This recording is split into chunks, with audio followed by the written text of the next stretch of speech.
first of the 5 behaviours is trust, which appears to be a very broad subject. Can you please explain what this means in this context? There are 2 types of trust. The first is, let's call it confidence.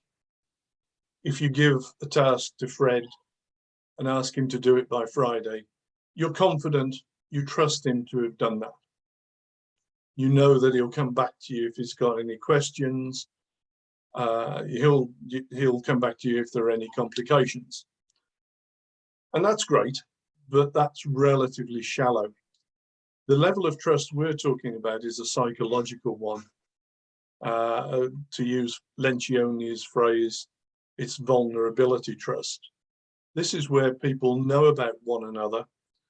They know what makes them tick, and they know that they're going to operate as strongly as possible for the team, for the company, for the organization.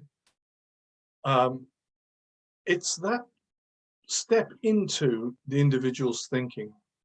What motivates them? I mean, we've all worked in organizations where a lot of the time people operate just in their own silo.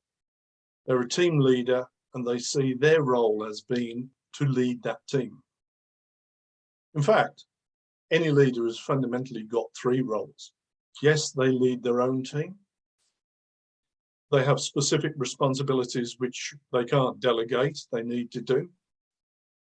But the third one, and the one that's most overlooked, is they're a member of their boss's team. If they see themselves as a member of that team, that they're not gossiping, that they're not politicking, that actually the team results are the things that matter. And they're not worried about what their colleague, the finance director, is doing, or they're not worried about what the sales director is doing. They know what they're doing because they're all part of the same. The trust that comes from people knowing a lot more about one another, that they know they're not trying to undermine them. The trust will then permeate through the whole organization so that their teams see that 2 directors are working well together and they cross over. The examples might be marketing and product design. It might be finance and anybody. It might be production and quality. Everybody's working together because they have the same goals and they know that their colleagues are working to the same goals.